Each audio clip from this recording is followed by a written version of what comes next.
Olá pessoal, meu nome é Aldemar Moreira. Vou continuar a explicação sobre o mito de Cão, que é bastante conhecido, que está descrito no livro de Gênesis.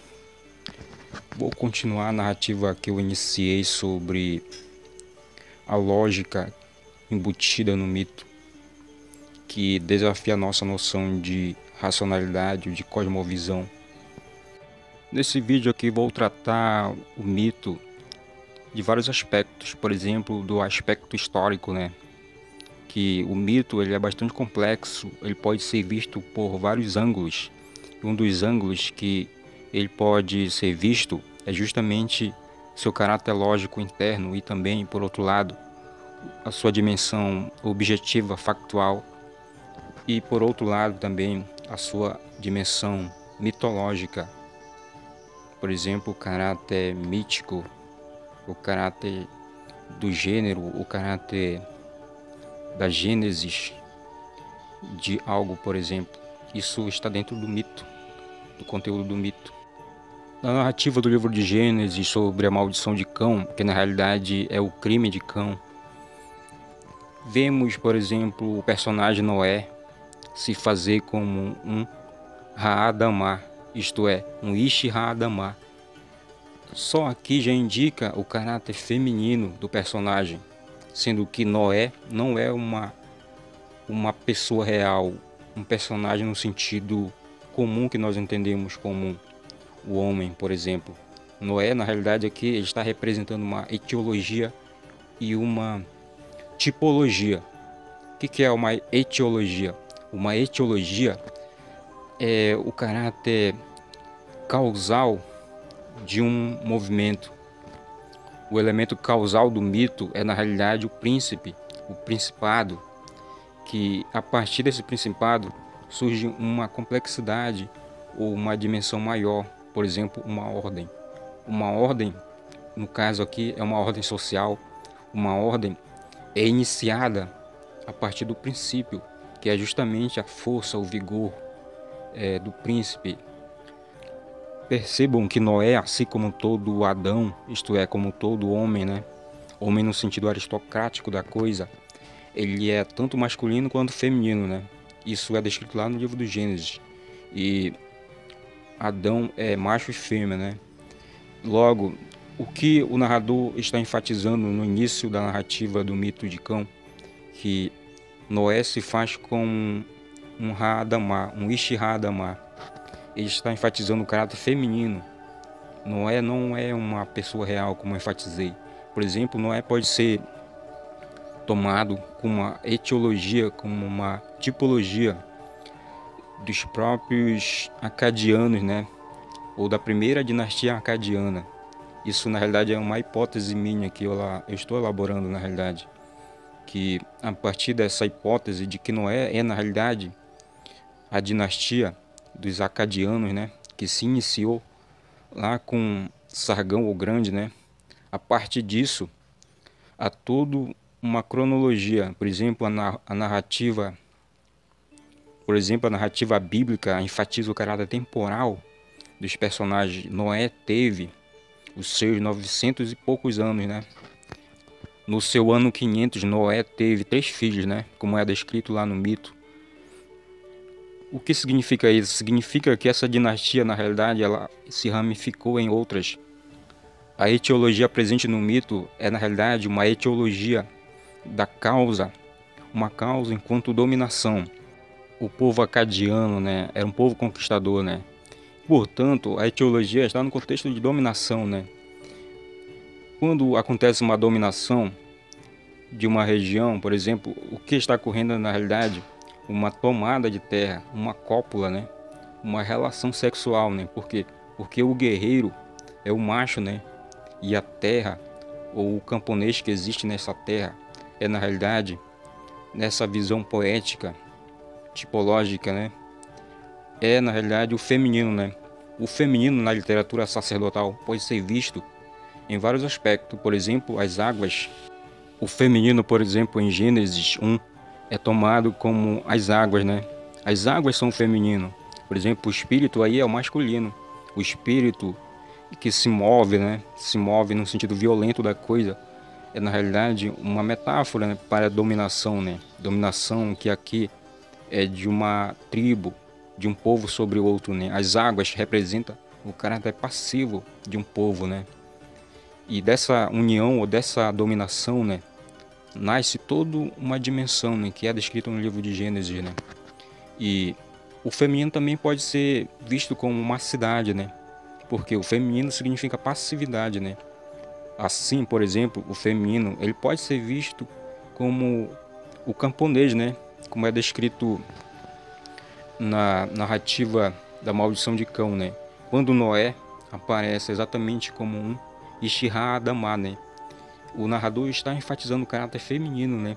Quando o narrador prepara o personagem Noé para a cópula, ele enfatiza o caráter embriagado do personagem. Por exemplo, que Noé preparou uma vinha, né? Fez uma vinha, plantou uma vinha e se embebedou, né?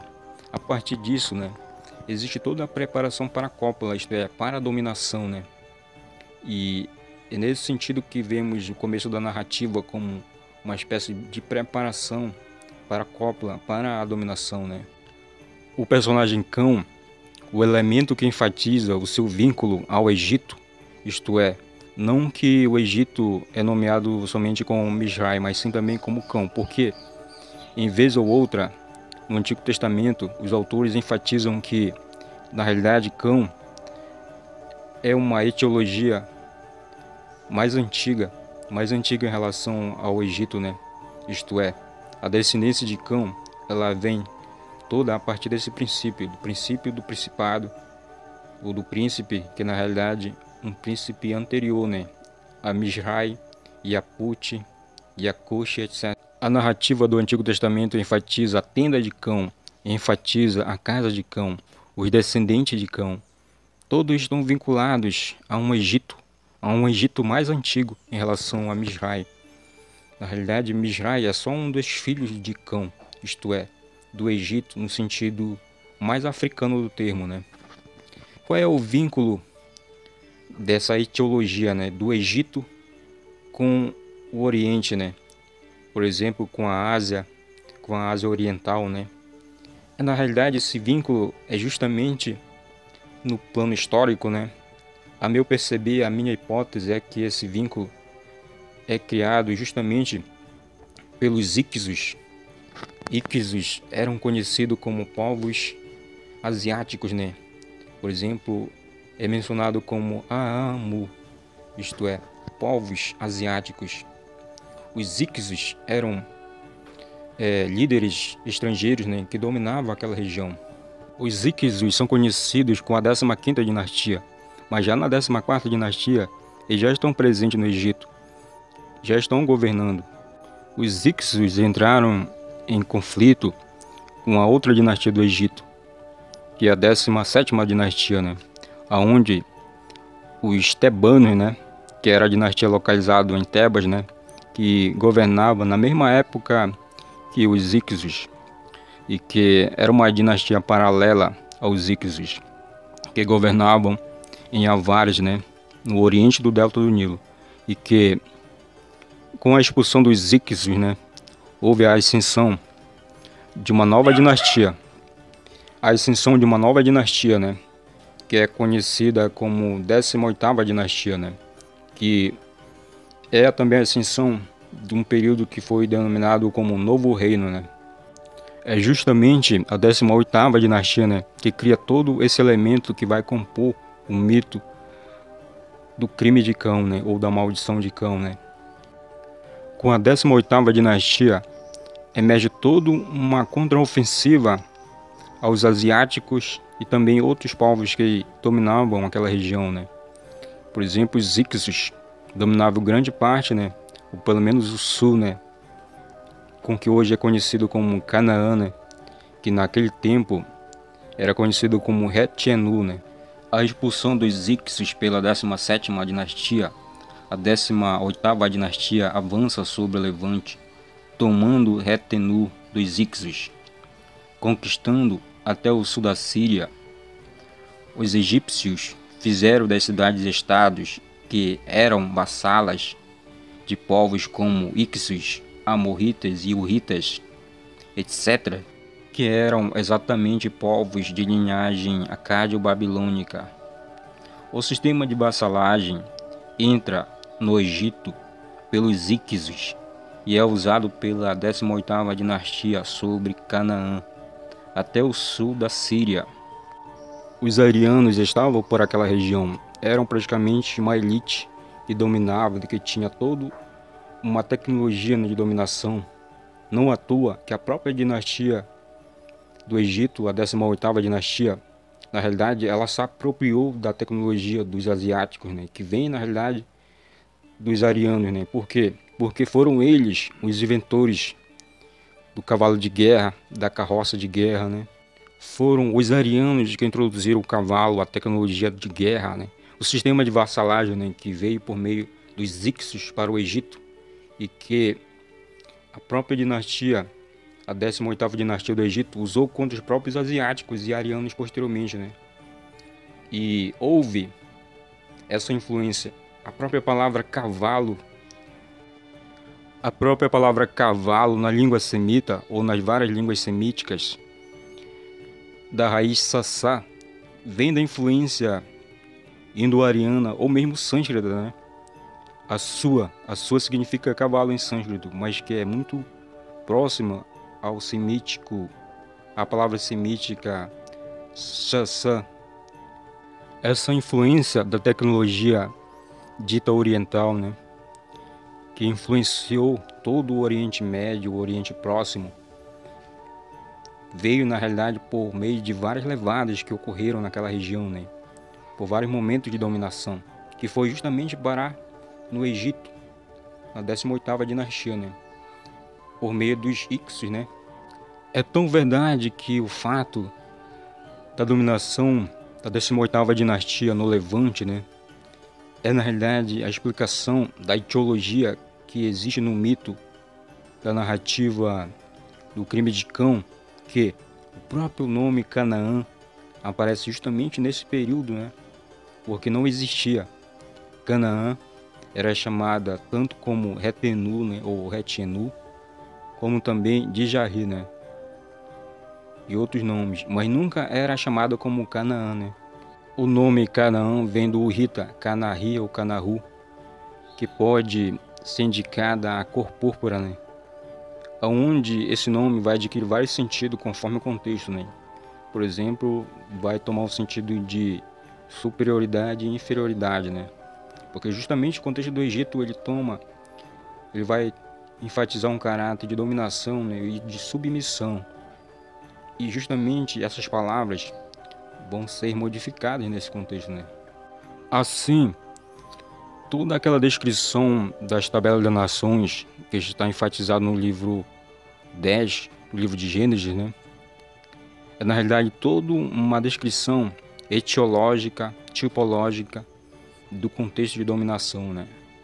O próprio nome Étio, Hitita, Amorreu ou Amorrita não significa o sentido histórico desses povos. Aqui não se enfatiza o caráter histórico. O mito não enfatiza o caráter histórico de povos como hititas e amorritas. Por quê? Porque esses povos já existiam muito antes desse dito nascimento, né? Porque o mito está descrevendo o nascimento desses povos, que na realidade é o nascimento da vassalagem da dinastia do Egito, a 18ª dinastia. Hititas e amorreus históricos já existiam há 2000 anos antes da Era Comum, sendo que o mito vai enfatizar o caráter de dominação, de vassalagem, né? A partir desse momento onde a narrativa acontece, né, justamente o mito está enfatizando o elemento onde príncipes se tornam vassalos de outros, né? Hititas e amorreus se tornam vassalos do Egito, né, ou da 18ª dinastia, né? Na disputa sobre o domínio de Canaã ou do Levante, mais especificamente, né, tanto povos asiáticos como amorritas, como também arianos, estavam inseridos na disputa, porque Aquela região, quando não era dominada pelos egípcios, era na realidade vassala de outros povos, como próprios povos arianos e amorreus. Não os amorreus do mito, mas os amorreus históricos, né? Mitanni era dominada por povos arianos, uma elite ariana. Por exemplo, o nome do rei Tushirata é de origem ariana. No contexto do novo reino, da 18ª dinastia, numa campanha de Tutmés IV no norte da Síria, inimigos foram capturados e descritos. Eram eles asiáticos, de Naharim, de Sangari, de Chazu, beduínos e de Kadesh. O homem de Naharim se destaca entre eles como sendo ariano, pois Naharim é o nome egípcio para Mitanni.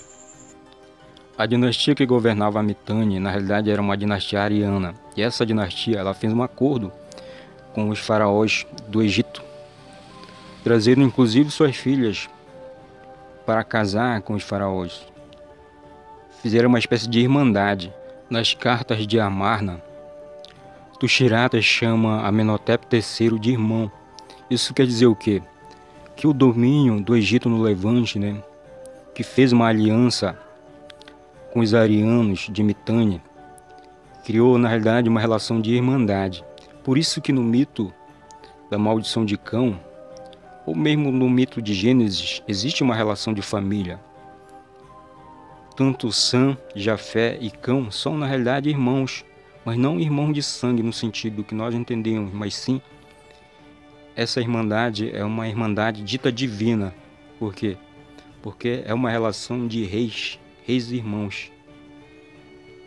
Por isso que nós devemos perceber esse mito a partir de uma visão nobre, de uma cosmovisão que é baseado na classe social dos nobres. O mito da maldição de Cão explicita uma relação sexual heterossexual, não propriamente homossexual, mas também, por outro lado, enfatiza o caráter da castração do pai. Essa castração pode ser percebida também na dominação da 18ª dinastia do Egito no Levante. Por quê? Porque nesse momento existe aquilo que foi conhecido como solarização.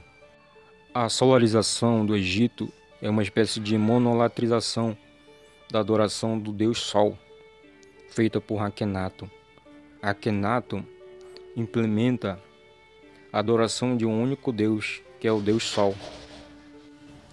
Então está bastante claro que o mito de Cão, a mitologia do Gênesis, é na realidade um mito sobre a historicidade da dominação do Egito sobre o Levante durante o fim da Idade do Bronze, onde houve uma dominação de faraós sobre aquela região e sobre várias campanhas ao longo do tempo, até com o final do seu domínio, né?